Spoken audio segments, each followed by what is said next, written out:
We had a bit of drama over yesterday's two sessions on Saturday at Lusail in Qatar, and I'm here to go over the two main things that happened. First of all, Lando Norris getting back some respect from the fans, first and foremost, and giving the sprint race win to Oscar Piastri, as well as Max Verstappen receiving a one-place grid penalty for driving too slow. Yeah, anything to hold a brother back, right? Anyway, so let's get started with Lando and McLaren. Watching this live, it was a little bit confusing because the entire sprint race, uh, Lando was spent backing off the pace to allow Oscar to have DRS and stay ahead of George Russell, which obviously strategically makes a lot of sense. And I didn't realize until after the fact that it wasn't a McLaren team order to do this switch. But let's see what Lando had to say about the switch, and then we'll take a Going look. to be able to orchestrate that. I mean, it was a tenth and a second between you and Oscar, and only three Yeah, more back to George. That was tight. I know. It was probably a bit closer than what I was wanting. Yeah, but I plan to do it since Brazil, you know. So Which was like 2 weeks ago, but anyway, um, or two races ago rather. yeah, just what I thought was best. It's probably a little bit sketchy. The team told me not to do it, but I thought I could get away with it, and we did. So honestly, I don't mind. I'm not here to win sprint races. I'm here to win races and a championship, but that's not gone to plan, you know. So I did the best. I couldn't do that one though. Anyway, yeah, sprint races don't really matter.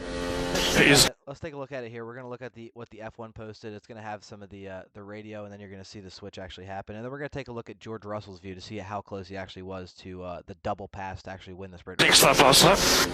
Yes, but don't worry about that. Oscar 1.0. So he asked if the next lap is the last lap, clearly because they are thinking that he might be considering this kind of move, and they say, "Don't worry about that." Well, why would they say that if they didn't think? 5. Please give him DRS. And at the same time, begging him to keep Oscar in DRS so he doesn't get passed. Russell's close. Hey man, We finish in this order. We finish in this order, and that was a couple turns before. That was on the last lap, a couple turns before the end. And then this is the last turn here, the finish straight. Finish in this order. We're happy. Finish in this order.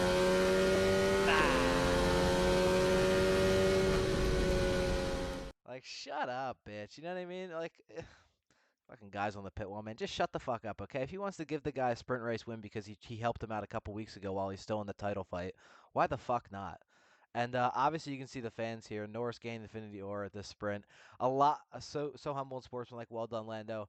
Regaining 100 times Aura. Yeah, dude, that's exactly what he needed before the end of the season because I, for one, have had a sour taste in my mouth since Miami, man. He's just been acting like a fucking, just annoying, man. Just like a woman, honestly. I don't even know how to describe it. Just annoying and complaining about everything. And McLaren too, specifically. I mean, they're complaining about this switch. It doesn't make a fucking difference for your constructors' points, dude. Just shut up. Let them do it. Shut the fuck up.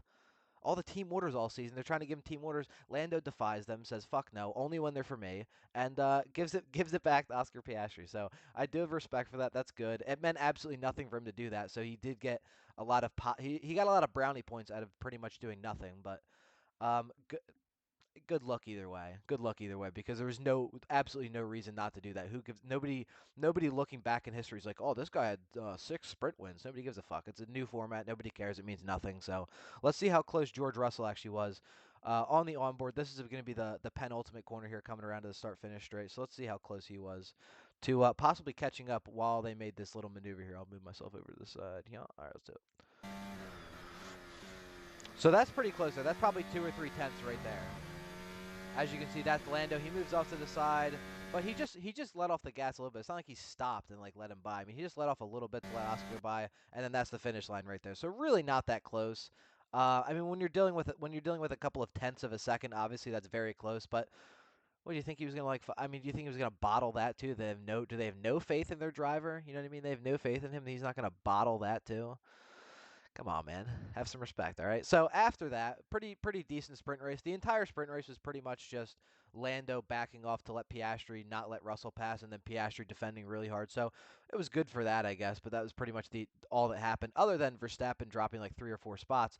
Dropped a couple spots during the sprint race, and then came back in qualifying, takes pole position by less than a tenth, I believe, over Russell. It was like half a tenth over Russell. So very small margin, and then he's hit with a grid penalty, a one-place grid penalty, uh, after his pole position, which was really just because it was only involving Russell, and Russell was P2 after qualifying, so they just figured we switch these spots, and that would do it. Weird circumstance with the one place grid penalty. I saw somewhere else that it happened in like I think it was Russia 2018 years. It was a couple years ago. Maybe there was a one place grid penalty, but it's very uncommon. And I guess in this case it makes sense, but also I just think it's a really stupid penalty in the first place. So the entire penalty was essentially, if you read the Stewart document, was because he was driving too slow. Apparently, they were saying in reference to previous outlaps and this and that he was going too slow and got in the way of Russell.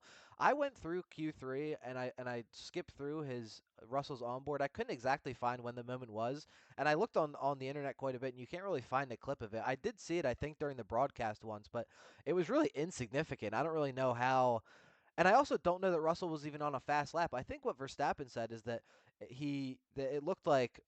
Yeah, otherwise next time I'll just drive flat out too to pretend to crash into another car. It seemed like Russell, because it was at turn 1, I think was the moment, or was early in the lap. So they said that maybe Russell was like faking a fastest lap or a lap attempt to draw this kind of penalty. I don't. I mean, that's kind of stretch. That's kind of a stretch, but yeah, you know what I mean. Another FIA ruling that goes in the favor of the British driver, and specifically against Max Verstappen, any chance they can get. So that I just think that's interesting. I think that's a little bit ticky tacky.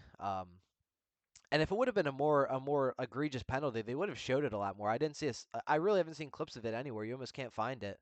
I did see it once, I think, live, like I said, but I don't think I've seen it since then. So Max Verstappen's going to start from P2 tomorrow. George Russell from P1, and I think Lando's P3. So should be an interesting race. Honestly, I didn't think Max was going to be able to hold P1 anyway. With the way the Red Bull tire deck's been this season, I just don't think they'll be able to compare against these other teams on a track like this. Not with this kind of the wear that they're going to be expecting. I think it's going to be a Mercedes and McLaren weekend, as we've seen already in the qualifying and the sprint. But let me know what you guys think. Was the grip penalty warranted? And Lando Norris, a little more respect now. I got a little bit more respect. I lost quite a bit this season. You know what I mean? But I was so happy for him after Miami, and then he just shitted away all season. And McKaren definitely didn't help either, because they've been a bunch of fucking bitches too, crying every chance they get. But that's what you get, I guess. That's pretty standard procedure. But anyway, I'll be back after the race with the recap. Until then, peace.